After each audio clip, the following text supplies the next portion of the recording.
नमस्कार, मैं Sita Soni, assistant professor department of zoology, GHS government PG college Sujangarh. आज हम बीएससी सेकेंड ईयर के क्लासिफिकेशन ऑफ कोडेटा में मेमेलिया के क्लासिफिकेशन, कैरेक्टर एंड टाइप्स के ऊपर डिस्कशन कर रहे हैं। तो स्तनधारी जीव सभी जंतुओं से ज़्यादा विकसित जंतु है और ये रेप्टाइल्स के उपवर्ग सिनेप्सिडा से उत्पन्न हुए हैं।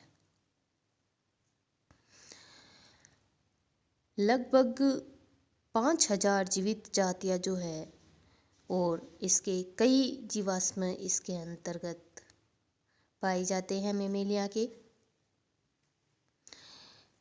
मेमेलिया जो है इनके अंदर कुछ विशेष कैरेक्टर्स पाए जाते हैं, जैसे ये समतापी प्राणी होते हैं और अधिकतर स्थलीय जंतु होते हैं।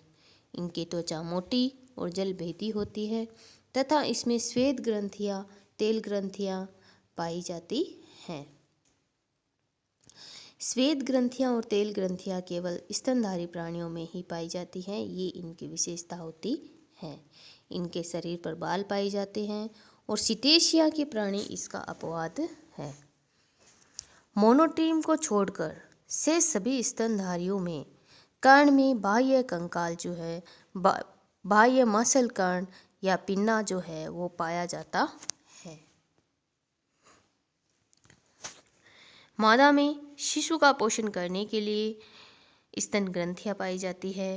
कपाल जो है वो डाइकोंडाइलिक होती है, जिसमें 2 ऑक्सीपिटल कोंडाइल्स पाए जाते हैं। प्रीमेक्जिला, मैक्जिला तथा पेलेटाइन से बना एक द्वितीयक अस्थिमय तालु पाया जाता है, जो नासापथों को भोजन पथ से अलग करता है।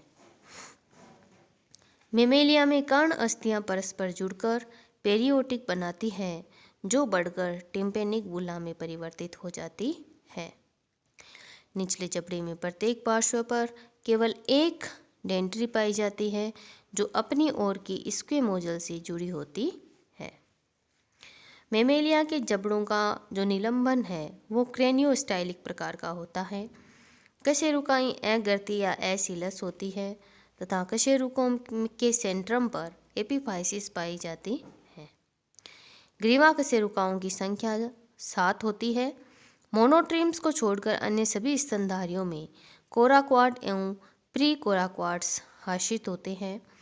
पसलियां कशेरुकों के साथ कैपिटुलम तथा ट्यूबरकुलम 2 शीर्षों के साथ जुड़ी रहती हैं।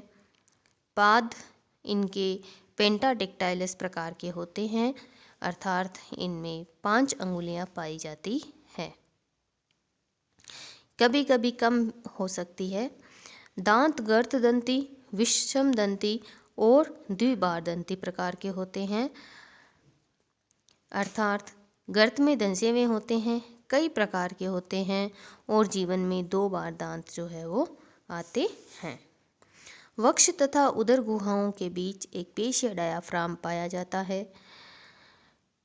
लाल रुधिर कणिकाएं उभयावतल तथा अकेंद्रीय होती है। हृदय 4 कक्षों का बना होता है तथा ऑक्सीकृत और अनऑक्सीकृत रुधिर पूर्ण रूप से अलग अलग होते हैं। इनमें सीरा कोटर नहीं पाया जाता है। केवल बाईं धमनी चाप पाई जाती है।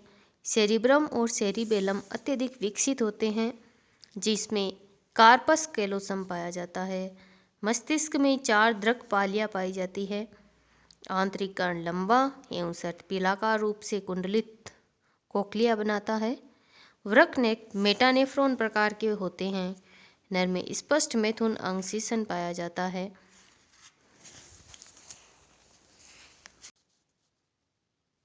मोनोट्रीम को छोड़कर सभी विविपेरस होते हैं और प्लेसेंटा पाया जाता है। ये बच्चों की देखरेख करते हैं। ये सबसे ज़्यादा उत्कृष्ट व्यवस्था मनुष्य में ही पाई जाती है। मेमेलिया को 2 उपवर्ग में डिवाइड किया गया है, प्रोटोथीरिया और थीरिया। पहला है प्रोटोथीरिया। ये आदिम अंडे देने वाले स्तनधारी प्राणी हैं। इनमें स्तन ग्रंथियाँ पाई जाती है। कान पर बाहरी पिन्ना नहीं पाया जाता। शरीर का तापक्रम एक समान नहीं रख सकते हैं। ये अंश मेखला में बड़ी कोराकोइड तथा इंटरक्लेविकल पाई जाती है। श्रोणि मेखला में श्रोणि से निकली हुई एपीप्यूबिक अस्थियां पाई जाती है। कशेरुकों में एपीफाइसिस अनुपस्थित होती है। पसलियों में केवल एक ही शीर्ष कैपिट्यूलम होता है। ग्रीवा पसलियां पाई जाती है। कपाल में टिम्पेनिक बुल्ला अनुपस्थित होता है। लेक्राइमल अनुपस्थित। कोक्लिया कुंडलित नहीं होती है। एक अवस्कर पाया जाता है इनमें। नर में वृषण उदरीय होते हैं। मादाएं अंडप्रजक होती है और पीतक युक्त कवचित अंडे देते हैं। इनमें प्लेसेंटा नहीं पाया जाता। ये ऑस्ट्रेलिया और तस्मानिया में पाए जाते हैं। इनका पहला गण है मोनोट्रिमेटा, जिसमें सारे जो है लक्षण इसी प्रोटोथीरिया के ही पाए जाते हैं और इसका उदाहरण है एकिटिना तथा ऑर्निथोरिंकस। दूसरा जो गण है उपवर्ग जो है वो है थीरिया। पहला उपवर्ग प्रोटोथीरिया, जिसकी डिटेल्ड अभी बताई है मैंने, अब है थीरिया। इस उपवर्ग में मार्सुपियल तथा प्लेसेंटा युक्त प्राणी आते हैं। कान में प्रायः बाहरी पिन्ना पाया जाता है।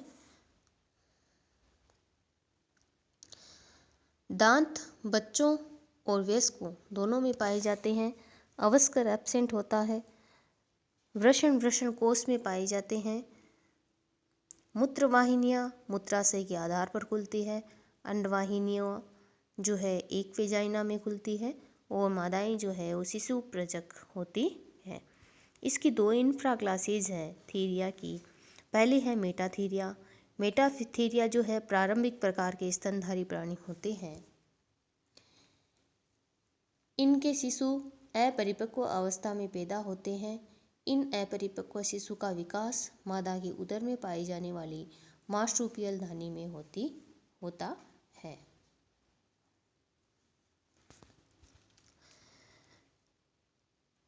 शरीर का तापक्रम हमेशा इनमें समान रहता है। बाह्य कर्ण या पिन्ना इनमें पाया जाता है, किंतु अंतःकर्ण में कोक्लिया अनुपस्थित होता है। एपीप्यूबिक अस्थियां पाई जाती है जो प्यूबिस से जुड़ी होती है। पृथक कोराकोइड तथा इंटरक्लेविकल अनुपस्थित होती है। एपीफाइसिस का पूर्ण रूप से इनमें अभाव होता है। इनमें पसलियों में दो शीर्ष ट्यूबरकुलम और कैपिट्यूलम पाए जाते हैं। कार्पस कैलोसम कम विकसित होता है या अनुपस्थित होता है। वेजाइना तथा गर्भाशय दोहरे होते हैं और वृषण उदर गुहा के बाहर स्थित होते हैं। शिशु प्रजक होते हैं, लेकिन वास्तविक एलेंटोइक प्लेसेंटा इनमें नहीं पाया जाता है। इनका पहला गण है मार्सुपियलिया। इसमें जो है कंगारू, डायडल फिश, पैरामिलिस इत्यादि आते हैं। दूसरा जो इसका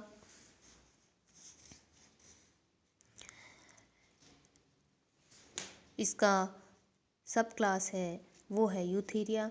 यूथीरिया जो है ये आधुनिक जीवित स्तनधारी प्राणी होते हैं। इसमें मार्सुपियम और एपीप्यूबिक अनुपस्थित होती है, यानी मार्सुपियल धानी इनमें नहीं पाई जाती। स्तन ग्रंथियां सुविकसित होती हैं। पसलियों में दो शीर्ष ट्यूबरकुलम तथा कैपिट्यूलम पाए जाते हैं। कार्पस कैलोसम सुविकसित होता है, अवस्कर नहीं होता है। इनमें दांत विषमदंती, गर्भदंती तथा द्विबारदंती प्रकार के होते हैं। एलेंटोइस विकसित प्लेसेंटा पाया जाता है और वृषण कोष में स्थित होते हैं। वेजाइना की संख्या 1 होती है इनमें और शिशु प्रजक होते हैं।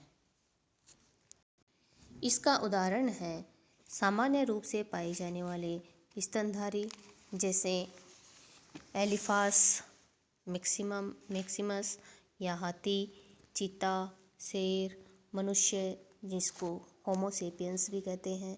इस प्रकार से जो है ये आधुनिक स्तनधारियों के उदाहरण हैं।